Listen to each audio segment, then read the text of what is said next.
May is here, and we're back, the Roll to Hit Gaming crew, all in one place at the same time, which doesn't happen very often lately. And we're going to give you another Roll to Hit Gaming Monthly. We're also going to talk about the Purge that's coming up. We've got some cool ideas, and we want to share them with you. Of course, our games of the month and our discussion topic on travel games. Stay tuned. For Roll to Hit Gaming, I'm Chip. I'm Joe. And I'm Lucas.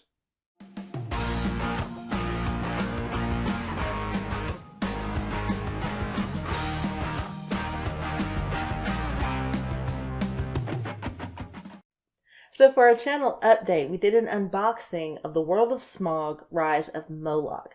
We did this new thing showing off the miniatures, so we'd really like for you to tell us what you thought of that. And then, of course, we are still planning the great purge of games. We've organized, we've taken some off the shelf, and we're getting ready. We're assembling a first round quick pick, if you will. The initial auditions, if you follow American Idol or shows like that, maybe. There were some real stinkers on the shelf, so look forward to that. But we will be running the contest. Remember, as we start putting these videos out, you'll have a chance to submit your name for a drawing. And if you're drawn, you'll be able to pick from this list of games that have been kicked off our shelf, and we will gladly send them to you to put on yours. There are good titles, don't get me wrong, but there are a few stinkers, as you'll see once we start the videos. Yeah, we had some talent that won't exactly make it onto the show because it's just not good enough.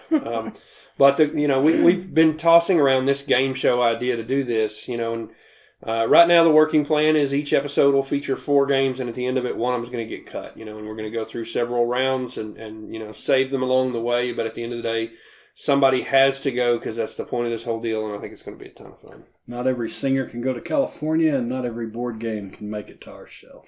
And something even more interesting is that we decided that we're going to theme them up. So the first purge may be farming, and then we'll go to horror, pirates, So it's going to be 4 thematically games, but one of them's got to go.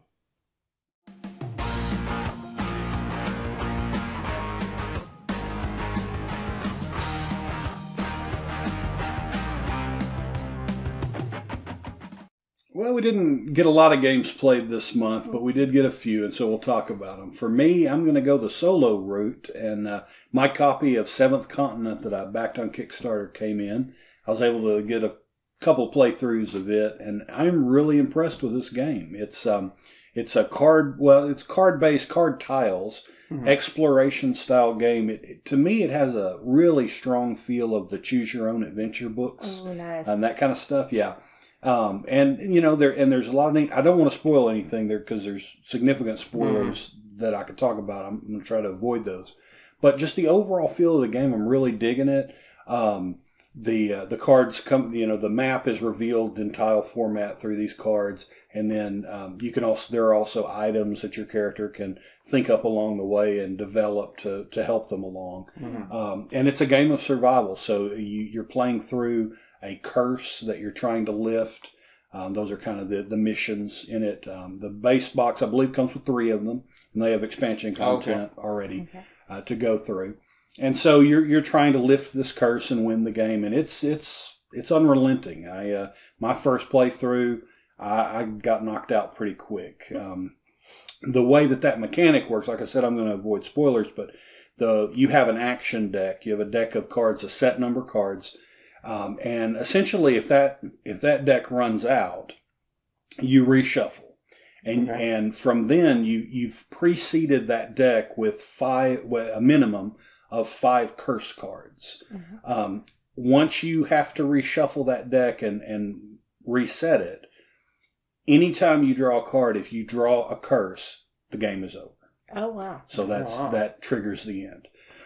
Now, with that said, through certain elements of gameplay, you can restock your action deck. So you aren't on a timer per se if you play, conservatively or even smartly, right? Finding certain areas, certain things will let you replenish cards into your action deck before having to reshuffle and reset. At that point, you just kind of keep going with that. But there's a lot of exploration, and I'm a big fan of that. And like I said, just that choose your own adventure style theme is really, really connecting with me. Play is a little bit long, so it's not going to be something you want to see if you only have half an hour or an hour to play. I mean, if you have somewhere to leave the game set up, okay, go ahead. And there is a save feature to the game for players that can't leave everything out. But I think that really where this game is going to really connect is if you have a good amount of time to play and you can get as far into that quest as possible or that curse as possible before you have to pack it all up. But other than that, it's been a great experience so far. Well, being such a bigger, intense game, how did that feel as a solo? I think, and I read a post on BGG about this, I think that playing my first play solo will really help me bring it to you guys. Because I think if all three of us sat down and broke it out and tried to play through it without knowing how the game flows, we'd get real frustrated. Just because you know how learning games are, and especially games that are complex. And this game isn't really complex. There's so much you can do. The rules are very simple, but the options that you're provided from the very beginning are vast, right? And so I think if we sat down and we're like, well, I want to try this, at least now I can say, and I haven't even completed the first curse yet, but I think at this point I can say, okay, this is kind of what we're doing, and if you want to do this, this is how to do it. Yeah. So I think it'll be helpful. So how's the narrative aspect? Is it, Eldritch Horror, you kind of got a framework here, and then you add on with cards, or is it more basic than that, or the curse will give you an introduction to what's happening and give you an initial clue as to kind of the direction you need to go and what you need to accomplish. After that, every card you draw, or most every card you draw, is going to have a little bit of the story. Okay. Right? Okay. And so that's kind of how it unveils from there. Yeah. Okay. Cool. Well, for my game, it's one that we got from Kickstarter recently, and it's Dead Man's Doubloons. This was a really fun pirate game. We've been looking for one that really emboiled us into the pirate theme. And this one, to me, fired on all cylinders, because not only are you on a ship sailing around an island fighting off other pirates, but you're landing on the island and your captain is going to try and get to the buried treasure. And then once one of the captains successful in that endeavor, you go back to the ship and you have another round of fighting. It was really cool, and the models of the ships, I think that's the part you liked the best, was the models. Yeah, you can get killed as you go along, and when you do, you turn into a ghost ship, and the box actually has a second figure that looks just like your first, except it's translucent plastic, which is really kind of neat once you get to that, and then you have a little bit different rules, but you don't want to end the game there. And you can come back from being a ghost. You don't want to end the game as a ghost because it's going to cost you victory points. I felt like where this one shined and made a good pirate game is because it was lighthearted to the point where you would really have to try to take this one too seriously and therefore be disappointed in it. Right? I felt like it just in gameplay, it kind of had that swashbuckling feel. Where I think other games, like I think we talked about it before, I did not like Merchants and Marauders, and I think that game took itself way too seriously and had some issues that prevented it from being a fun pirate game. This one. Yeah, I had a lot of fun playing it. I was not having very good luck drawing the cards needed to move my guy on the island. And looking at it in hindsight, what I should have been doing was sailing around and just blasting you guys to smithereens, right? Because you can also gain points, victory points, through your renown, and you gain renown by sinking other people's ships. Yeah, you had no renown at the end of the game. I know, right? Yeah, because I hadn't sunk anybody, and I just, like I said, I had really bad luck on the island, but I still had a great time. And I think, further plays, if I see myself not pulling the movement cards for the island, I'm just going to start, whooping up on you guys at sea, and maybe that'll cover the deficit. And going back to the island, there are several paths you can choose to get to the buried treasure, and they're all color coordinated, right? So every step along the way, if you can choose an easy path, which there's more stops, but the cards aren't as harsh to you. Then you have a yellow medium path, and then the red path. And the red path is a lot fewer stops, but they're detrimental. They're always You're taking that risk, right? So it was just, you made the choices that you made it even a bigger pirate adventure as you went along. And it was a cool take that, too, when you were in the ships. It was a fun take that. Yeah. Right. You knew I was going to blow you away type thing. So it's tons of piratey fun. Yeah. I'm in Chip's boat this month. Mine's it's not exclusively a solo game. It's a multiplayer game and one of our favorites. But I took it along with me on the last trip, and that was Manhattan Project Energy Empire. It's a little big, but it fit on the table that I had there in the hotel, and I played it solo. And one of the interesting things to me about that was, other than me comparing my score to yours at the end of the game to see who won, it plays exactly the same way solo as it does in a multiplayer setting. You have a few more of the little neutral workers out, therefore making things more expensive for you, tightening the board up a little bit. But your objective solo is to score at least 100 points to get, I believe it was 20 points from your achievements at the end of each turn. If you have enough workers and energy left over, you can trade those in before you recharge to get an achievement, which basically gives you a bonus in-game scoring condition. For example, you could get 1 point for every forest you have at the end of the game that's not polluted to a maximum of 5. So, and I believe you can get 5 or 6 of those. I can't remember, but you have to get at least 20 points in that category, and you have to complete your United Nations charge. So you have to make that a priority. And all the while you're going along, when pollution happens, it comes off the stacks, which are the timers and trigger the events. Everything worked exactly the same way. I ended up with 109 points, which made me Secretary of State, which I'll admit is like the lowest level you can do and still win. But I did win, and I had fun. And one of the things I was worried about, one of my previous trips, I took Le Havre, and it was fun solo, but it was too much of a setup investment to play as a solo game, in my opinion. And I didn't feel like this one was this way. You only had to take out the stuff for your colors plus a few neutrals, and your resources and your dice. So I felt like setup was 5 or 6 minutes, which was okay, and then I had a great time playing it solo. So that's going to be my game of the month. Very cool. There are games of the month for this month.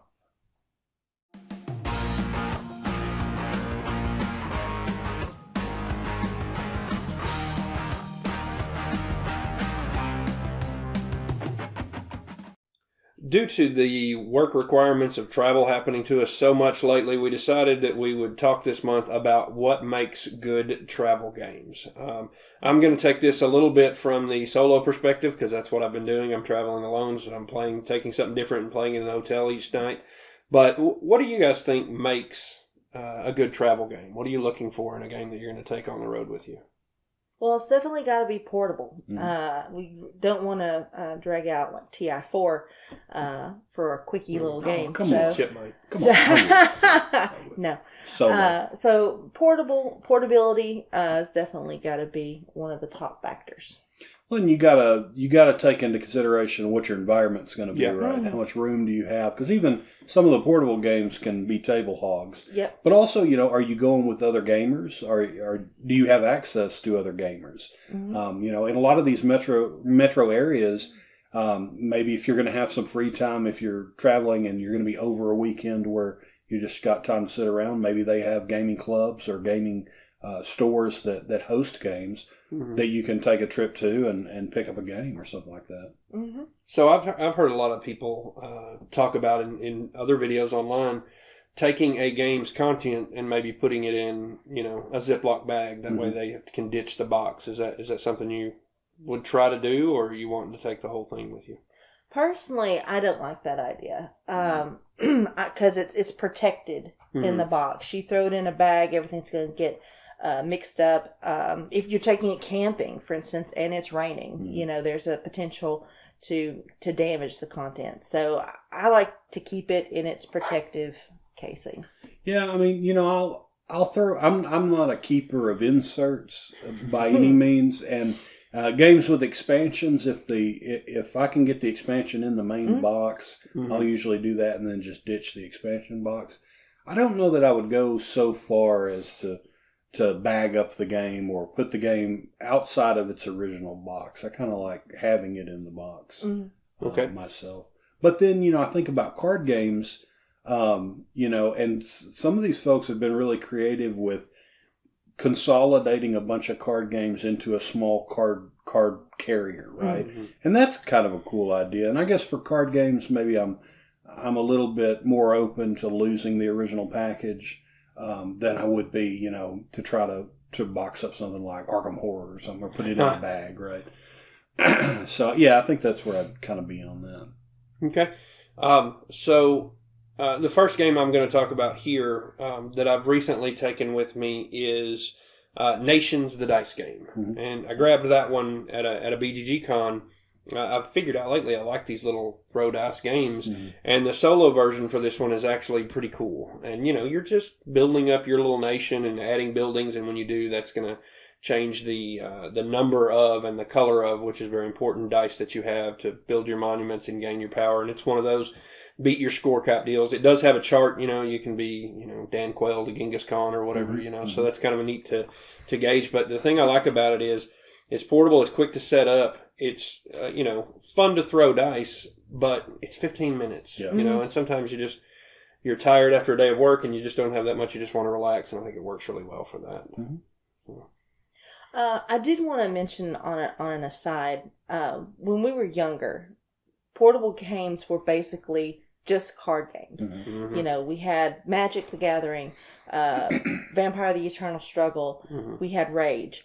All of these were card games. We can throw them in a deck box and go. I find it's really cool that now we have something other than just straight up card games. Mm-hmm. That is portable and we can take somewhere. So for my example, I was going to give out Onitama. Mm-hmm. I think it's a fantastic portable game. Not only do you have the miniatures, you have the little mini chessboard that's on the neoprene mat, and you have the cards. You add Sensei's Path, and that gives you even more options. But all of it is contained, and it's a great fun game, but you're not just limited to just a card game. Right. So I would definitely put Onitama there. If you're not stuck in a bunch of turbulence, that's a good playing game too, because it would easily fit on your fold down tray and play it with the person next to you or whoever you're traveling with. Well, and and then we have to talk about the modern age that we live in too, right? Mm-hmm. So now we have the benefit of many board games being ported over to portable devices, right? Mm-hmm. So if you have an iPad or a tablet of some type, you can take, larger games like Agricola and Waterdeep, the Lords of Waterdeep, and even like Twilight Struggle and things with you, and so if you're flying solo but you're not really a fan of solo games, you can just tell your buddies, hey, while I'm out, y'all make some time and let's get together and play a round of this or that. So many of these modern board games, very popular titles, are being ported over to devices. I think that's really helpful. So another really good portable game that I like is Tiny Epic Galaxies. Mm-hmm. Again, you have the base of cards, which would be the planets, but you also have the little miniature pieces, and all of it is compact, and you can take it with you. And it's not only a 2-player game like Onitama was. You can have multiple players, but still tiny, and you can engage more than just the 2. So I really like that one as a portable game. Yeah. Sticking with the dice theme, Elder Sun's one of my favorites, and if you just take the base game, it's relatively portable and is worth hours of play from the different options that'll come out on you. That accommodates quite a bit of player quantity too. Mm-hmm. You can play it solo up through. I think 6 or 7 is where that one maxes out, and I've got. I think the first 3 expansions all in the base box. Mm-hmm. So I mean, you can get quite a bit of content into that box. And all of these titles are really, like I said, you have to think about the environment you're going to be in and the method of travel all of these titles are ones that are not so complex that if you have co-workers going with you, or if you have travel mates that maybe aren't, super into games, they're still relatively easy enough to say, hey, you guys want to try this, and introduce new players to the game while you're out and about. Yep. So hopefully this discussion will provide you with a couple of ideas on, digital games, the type of games you might want to take, or some specific examples if you find yourself stuck traveling the Great Wander. And that's going to wrap us up this month for our look back at April 2018 for Roll to Hit Gaming. I'm Lucas. I'm Joe. And I'm Chip. Don't forget to subscribe.